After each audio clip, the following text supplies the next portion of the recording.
Yeah, I did it. Yeah. Can you hear me? A, B, C, 1, 2, 3. No?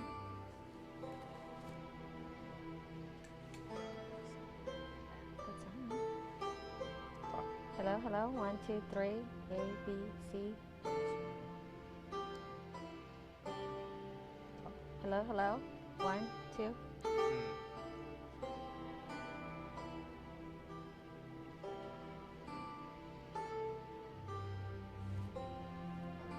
Hello, hello. 1, 2, 3. Does it need to be louder?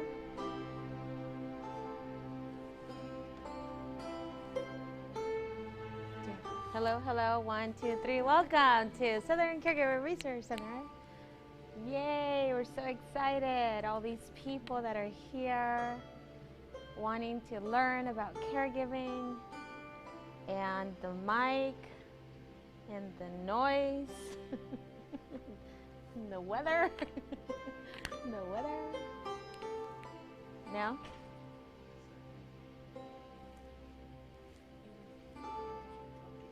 Oh, you want me to keep talking? Okay. You want me to do a joke? Why did the chicken cross the road? To go to the other side. Hello. No any jokes. Anybody have a joke?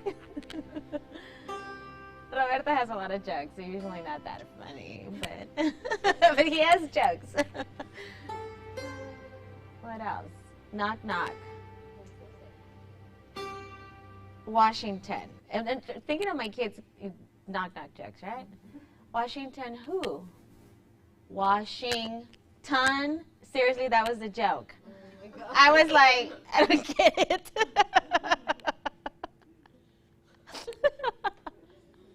I know. We're not live, are we? We're almost there. There you are. Yeah? Yeah. Can you hear me okay? 1, 2, 3, A, B, C. Okay. Okay. So the beauty about this is that you can later watch it or send it to your colleagues or send it to your family members or friends. And we started doing this because a lot of the caregivers, and I'm just doing this and then, a lot of caregivers are working caregivers, and so they're busy and they don't have a chance to come to these classes. And so because we have this great space, we thought if we do these on a monthly basis, maybe some caregivers would come. And sometimes we have a full house, and sometimes maybe it depends on the day or the traffic or the topic, I don't know. But what it's great is that later on people can watch it and share it with others, and then that's how we get more people interested in the services that they can later access. And everything we do is free. You're familiar with the services, right? You say you refer to us all the time. So the idea, so that's the idea behind doing the live streams, and we've been doing it for a while now, almost a year. Kyle, I think it's a year. And yeah, so we do this whole digital platform that we have, and this is our crew, Kyle. And they're with Finer City Entertainment, and they do a lot of our videos. We do 1-minute tip videos every week, and it's on different caregiving topics. So if you have a minute, you can watch it on your phone, you can watch it on iPad, you can watch it on your computer, you can watch it on your lunch break. We also do podcasts every month, and we're going to have one that's going to be coming up these next couple of days, and it's on hospice. So it's always really difficult subjects that we try to deal with, which is all related to caregiving. So this is why we're so excited that I know it's just a few people here, but if you can share this information with others, that would be great. And then you have a list of all of the classes that we have, and these are the live stream classes that are scheduled every month. And then, for example, you could always go back to online and check, oh, I missed this one, so you could always find it. Is it YouTube and YouTube and Facebook channels? And then we have a couple of flyers, and I know this is more specifically to Imperial Valley, but if you were to have clients, people that you're working with from Imperial Valley, we're having a couple of workshops and a conference coming up. And then we're also part of the Caregiver Coalition, and we're going to be talking about, this one's on Parkinson's, and so we're going to be presenting on different topics related to Parkinson's and caregiving. So, and then if you need any of these flyers, if you don't have any, they have some in the back if you need to. Or we can, Lupe, you can tell her and she can send them to you. Okay, are we live? Welcome to our live stream class. I'm Marta Rañón, and today we're going to be talking about our aging parents, when and how to help. I know that sometimes a lot of caregivers have these questions because they see their parents aging, and it's sometimes very difficult to accept that there's changes that are happening and that now they might need to step in. And how do you do that when your parents have been the ones that have been taking care of you and making all these decisions and raised you, and now you are stepping in and the roles are shifting? And this is why we wanted to talk about this today. So feel free to take notes, share it, ask me questions. I want to make this interactive. I really also wanted to make it very introspective, because if you're here like on a professional capacity, that's great. You can share this information. But if you think about it, this could also apply to you on a personal level. So how can you also be prepared to care for your parents, or when is it time to step in and help them? So again, thank you so much for being here. And we do have our friends online, so if there are any questions from them, I'll try to answer them as well to be part of the conversation. And then of course you could always watch it later. Okay, so we know that our life expectancy is it's shifting, right? We're living longer.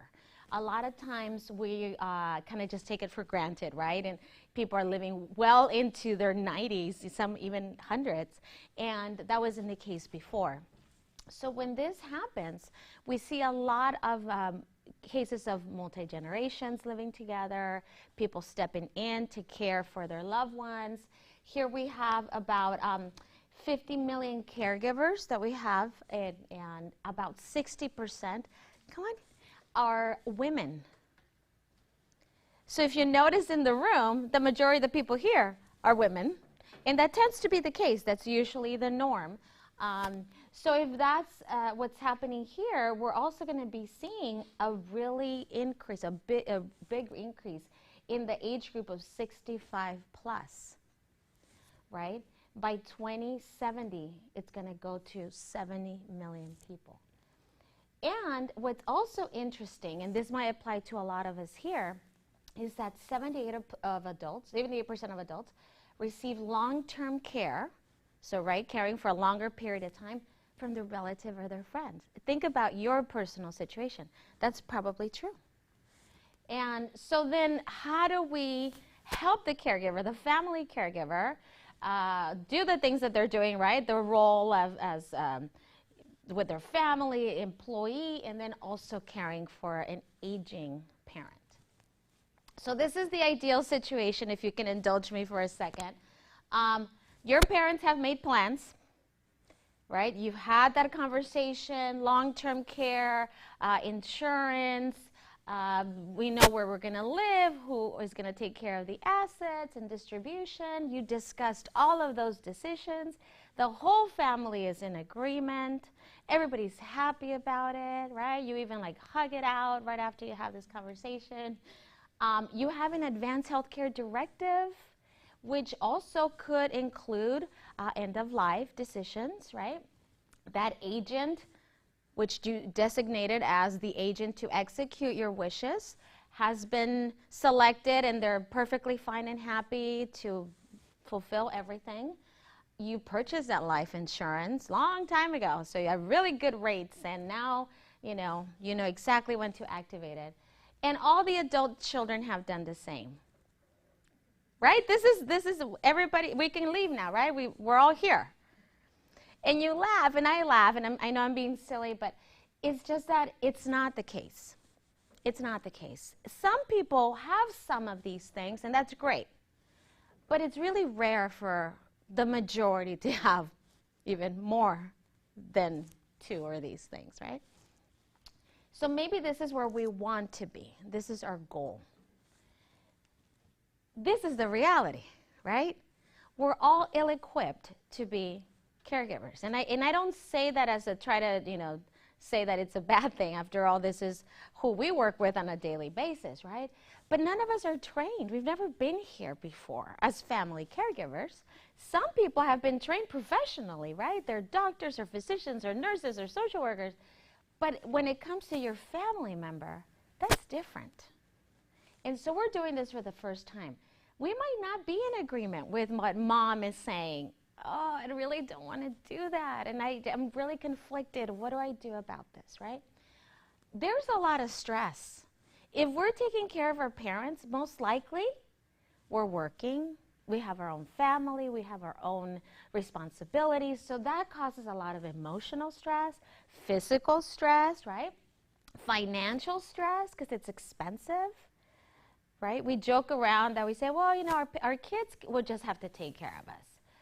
But think about that. Why would we want to put that pressure on our children when they are going to be in the same situation that you are in now, which is very stressful, right? There might be a lack of support from your siblings, from your relatives, even though it's a natural relationship that you expect that. You know, well, my sister's just going to be there. She's going to help me. I don't know. She doesn't seem too convinced, right?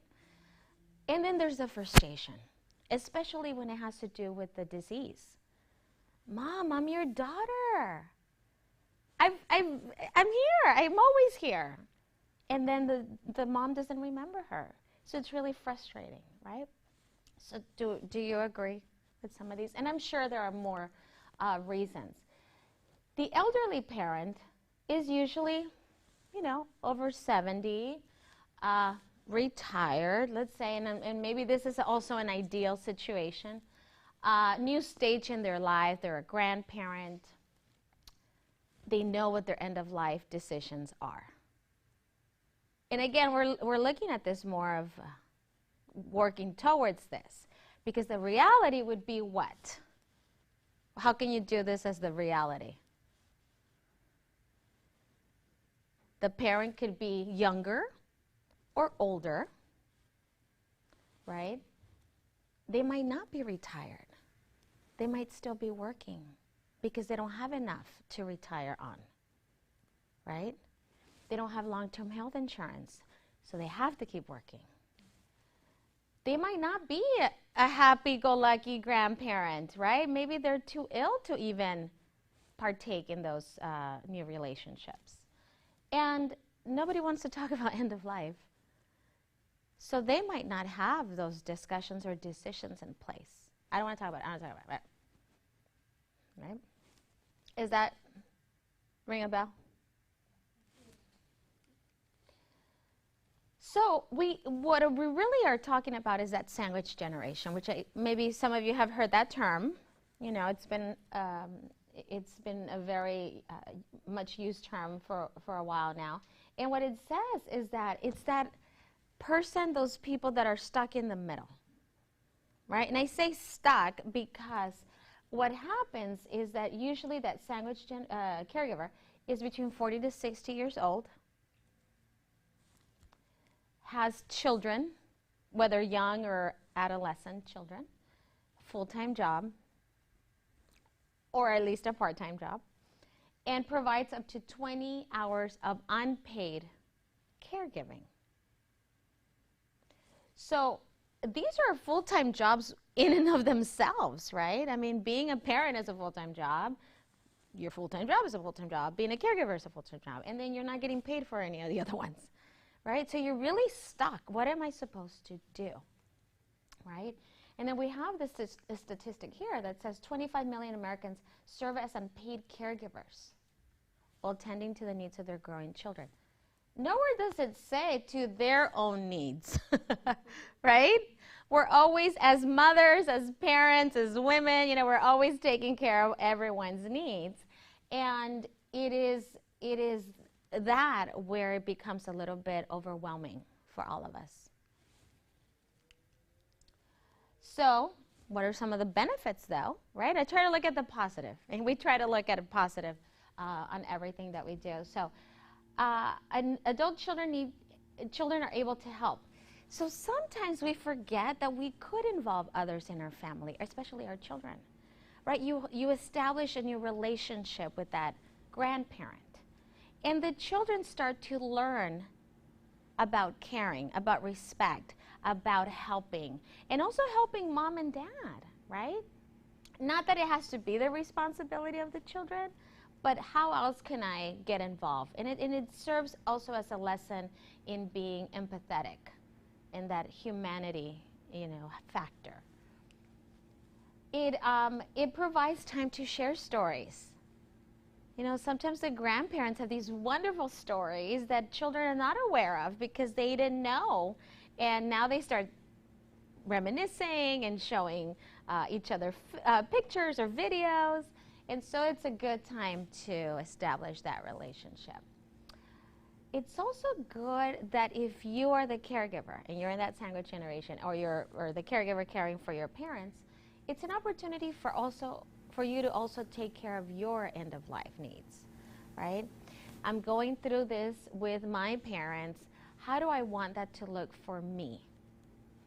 If this were the case for me, this is not what I want, or this is definitely what I want. Or maybe we can do it a little bit different.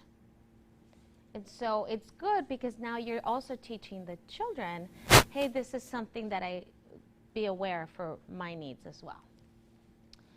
And it's also good. I mean, sometimes, adversity brings us closer. And sometimes letting go of that anger and resentment for the greater good of helping that person is important. Okay, so it just brings in a new perspective. And then a lot of times caregivers really feel that it is a way to give back. They raised me.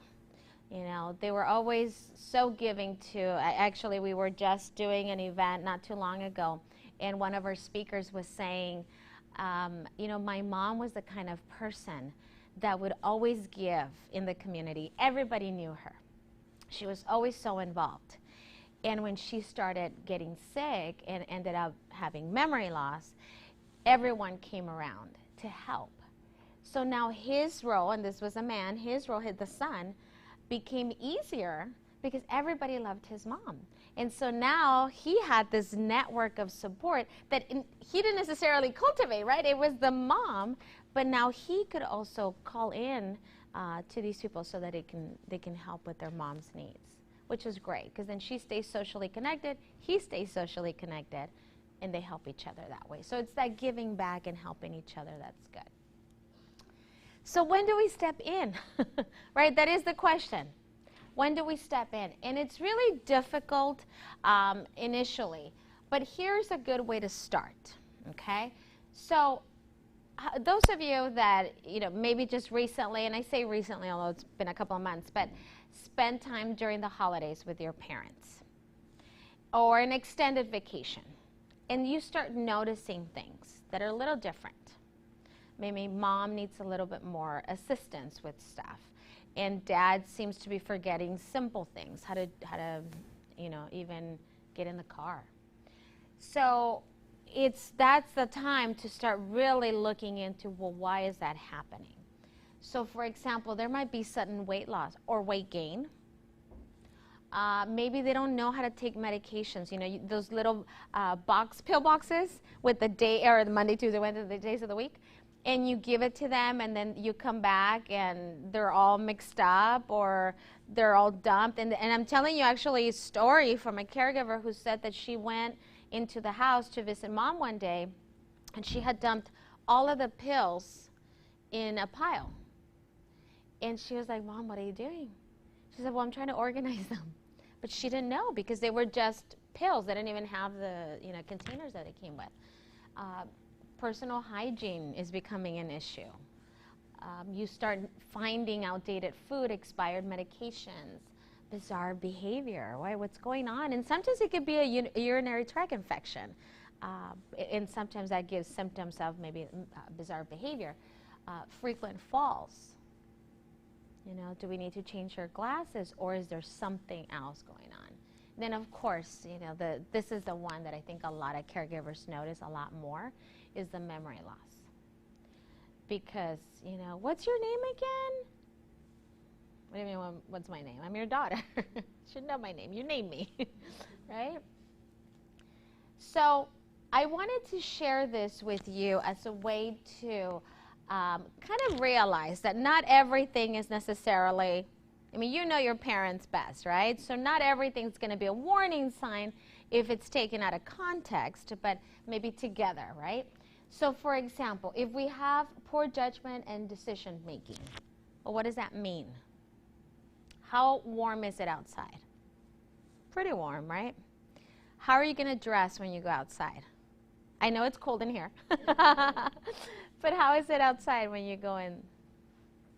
When you go outside, it's warm, right? So you're not going to wear a beanie and gloves and a jacket and a scarf. But what happens if the person does that? Something's off, right? I mean, that's a lot of clothing. Maybe they just can't make their payments, or they think that rent was, the amount that it used to be 30 years ago. You're like, Mom, or milk, right? Milk does not cost $1.25 anymore. You're overpaying for milk. What's going on? That's what it costs, right? Difficulty having a conversation. A lot of times you might have heard the term word salad. It's just all these different words jumbled together and not making any coherent sense. So what's going on? And then misplacing things, right? Okay, who has forgotten their keys at some point? Everybody. Everybody, right? Does that mean you have memory loss, dementia? Should you go to your neurologist? Should we be concerned? If you do it every day. What if you do it every day? Well, then probably. You think so? Well, I mean, there's obviously something wrong. There's something saying you're very distracted, right? If you're not able to remember, right, retrace your steps, that could be a clear sign, because you can still forget them every morning, right? We have a lot going on. We're busy people. And if you have kids, guaranteed you're going to lose something, right? But if you can't even remember how to go back to the point where you might have put them somewhere else, that's a little problematic, okay? So I got out of the car. I had my keys in my hand. I had these bags of groceries. Kitchen. They have to be in the kitchen. And then you go and that's where they are, in the kitchen, right? If you put your keys in the refrigerator and that's where you're going to put them for safekeeping, probably not a good idea, right? Something going on. So this would be kind of like the abnormal, right? We're going into warning signs. And this is why I wanted to compare it with this side, right? Losing things from time to time, but retracing. Sometimes we forget what's the thing? And the keys. Yes, the keys, but you remember. Or, I forgot an appointment. Oh, my dentist is going to be so upset. Has that happened? Yeah. Do you have dementia? No. We forget, right? That's why we have these cool, nifty, calculators where we put our appointments, right? So we don't forget. And then making decisions, we don't make bad decisions at all, so I can skip that one. So we're good on that one. So then also noticing those social and emotional changes, right? If there's a constant feeling of this, and so what I'm going to do is I'm going to step away. I'm just going to have you look at it and see if what you think about that list.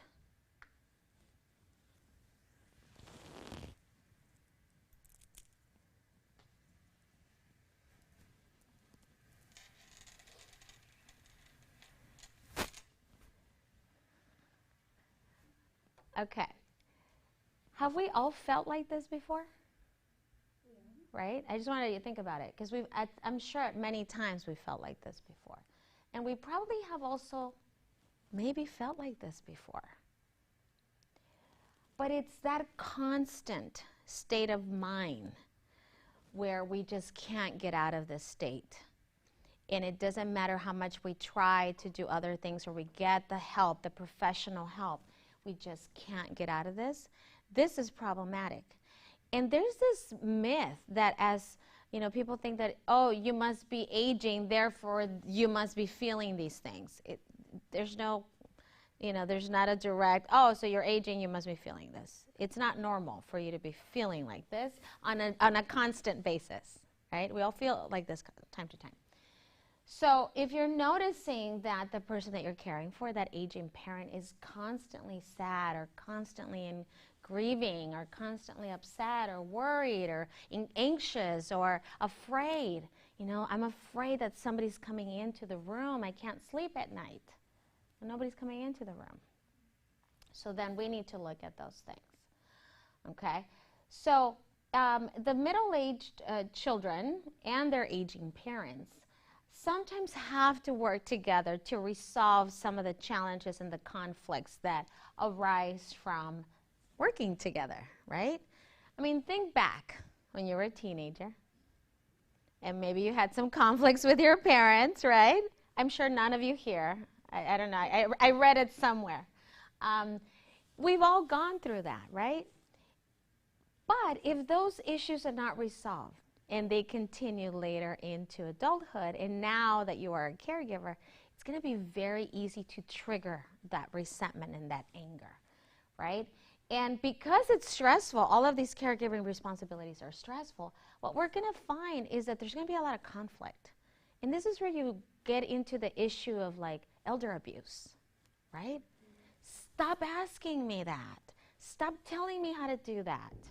Stop judging me. Stop questioning me. Whatever it is. So the solution, because we try to give you some options to really help yourselves here, is to communicate.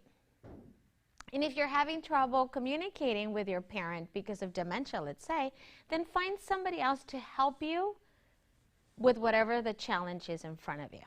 Maybe if the person has dementia, you're not going to be able to explain it and try to be logical and reasonable with that person. So then maybe what you need to do is what? Can anybody tell me? Instead of trying to rationalize and be logical, you try to redirect, right? Maybe you use somebody else as the excuse to, oh, look, Susie's here. Let's go see what she's up to. And then you get out of that line of questioning. Resolve old issues, plan ahead. Planning ahead is very important. And it's hard to figure out what you're going to need in the future. And this is why it's good that you're all here, because then you'll know what services are available. And so you might not need everything, but at least you know what's available and what you can access. And having somebody there with you, involving other people, is good. And it doesn't even have to be family members. It could be colleagues, it could be friends, it could be neighbors, it can be church group members, whoever it is that you have that trust and that support from. Okay? So what do we do next? Right? What do we do?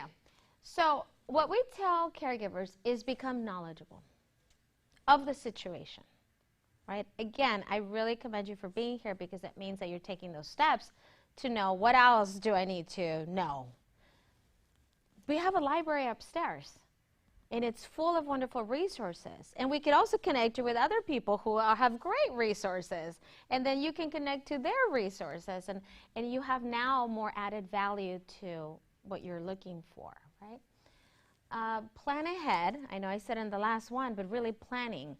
And without even knowing the specifics of where your situation is going to take you, you might know, I'm going to need some caregiver help, right? I need a professional. I need somebody to come and help me clean my house. Somebody to take mom in transportation, whatever it is. Talk about it with others. You're not going to be able to figure it out yourselves. I know as the caregiver, we always feel like, well, I'm going to have to figure it out all on my own. Well, you don't have to do that. We don't all have the answers. So maybe she has an experience that might help you. Or maybe this other person says, well, you know what, I tried it this way, so you might want to do that. There are a lot of scams in San Diego County, unfortunately, and I'm sure in other counties and in the United States and in the world, that really target seniors. I remember when I was caring for my great aunt, and that was my caregiving experience, that she lived by herself initially, and I remember she would get a lot of phone calls. and there were different phone companies trying to switch her to them. And I didn't know this until later on. I was paying her bills and realized, that's a different phone company. What's going on? At that time, I didn't know that she had dementia. So I would ask her these questions, and she wasn't answering them in a way that I was satisfied with the information. So then I started calling. And that's how I found out that they would call, these different scams would call to try to switch her, to try to get her to agree to things. So I had to get in there as the person that had the power of attorney and say, any changes have to go through me. And I have the password, and I have the secure code, and as her agent, I know what's best for her, and we're not going to be switching every month. And then that's where you can also get some legal and professional help. And again, here at Southern Caregiver Research Center, we can connect to a lot of law firms, attorneys that focus on elder law, focus on avoiding scams, because it's really prevalent, and it's unfortunately. But I know that the DA here in San Diego does a lot, and we work with them very closely to try to avoid seniors being victims of scams. Okay. So we're getting close to try to executing our plan and how we're going to get help, or how we're going to step in to help our parents, right? So we talked about some of the warning signs, what to expect, but now we're getting into the nitty-gritty of how we're going to do this, okay? So we need to have a family meeting. Easier said than done, because we said in the beginning it's not the ideal situation, right? So we need to figure out who needs to be in the family, okay? Does the care receiver, like your parent, need to be in the family, in the meeting? Do we need to include all the siblings? Do we need to include the grandkids? Do we need to, who are we going to involve? And we need to be realistic about this, right? Because we might not need a family reunion to try to figure out all this if the core caregivers are just 3 people. So usually it's the siblings. And also allow everybody to share in their concerns. I'm noticing this. Have you noticed something? Maybe that person noticed something totally different, and maybe the third person had no idea. And now it's like, wow, I never noticed. How will the situation be handled? What are we going to do? Who's going to take care of what? Right? If you're all working, then we definitely need to figure out some sort of a schedule, right? And determine who's going to do what. Right? Well, I live out of town, so transportation, not going to be possible. I have a big house, and I have an extra room, so maybe that's the possibility. So having that conversation early on when you start noticing these things. And I tell people, especially when you come together after vacationing or after holidays, that's a good time after, not during, to figure out and assess, hey, did you guys notice something was a little off? This is what I noticed. And then start that conversation, okay? Create a care plan for you and for the person that you're caring for, right? Where is the parent going to live? Who's going to be the primary caregiver? And I say primary because sometimes you do have those exceptions where the whole family comes together, very helpful, very, positive in trying to work together. But maybe not everyone is gonna have the same level of responsibility. Maybe one is a primary and the other one's a secondary, right? Are there any specifics to the care team? In other words, do we need to involve more physicians? Should we see a neurologist? Do we need to change her medication? Do we need more equipment, medical equipment? Who else can we involve? Who's going to coordinate the care plan? Maybe she's really good at coordinating and she's really good at executing. So let's figure out those skills. Everyone can have a job. They're just going to be at different levels. And then who will execute that plan? Does that make sense? Okay. Determine the level of care. So if you're noticing simple things, like they're just forgetting how to do certain things that are not too dangerous, well, do you need to go in there and, tactical team involved and try to figure things out, or can you just manage that? Or the person is really off balance.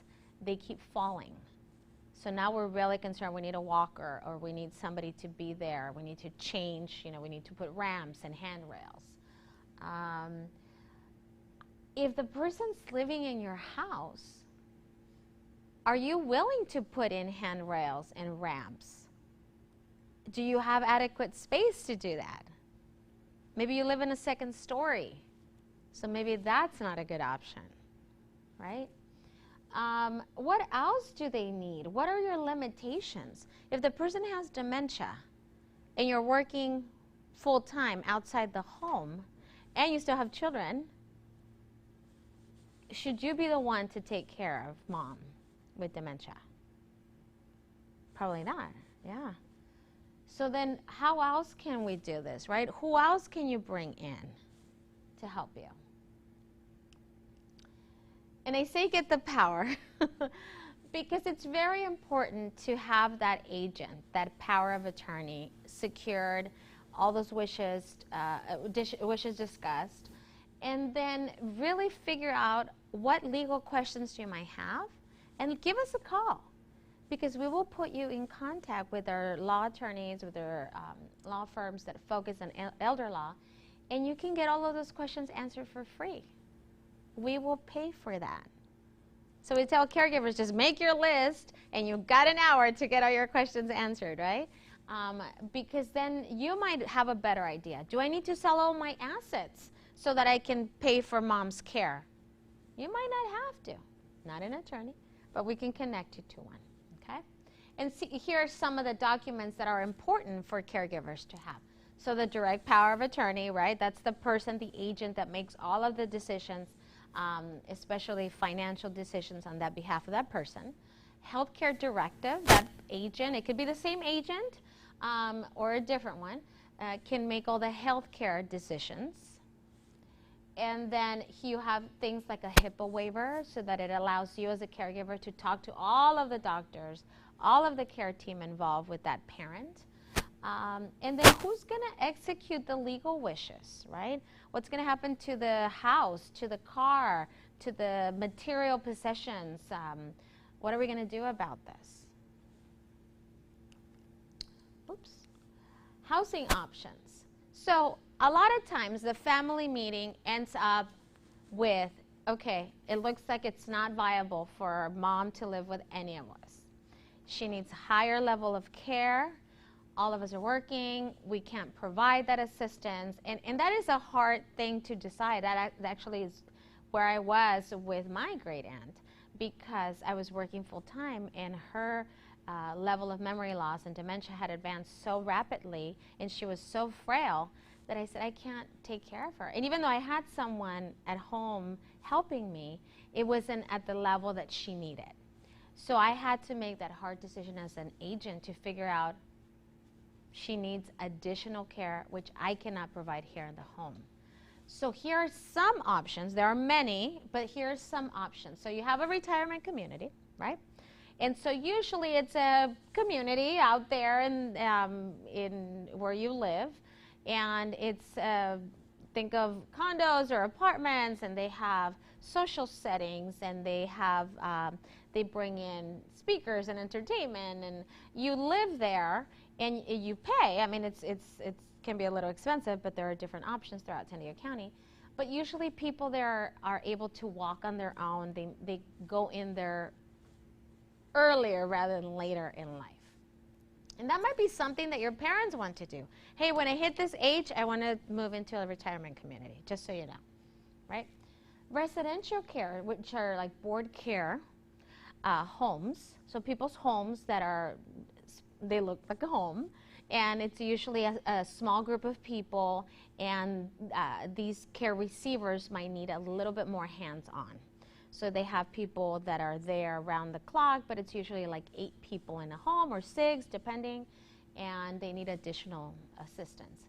Skilled nursing is more intense, more involved care.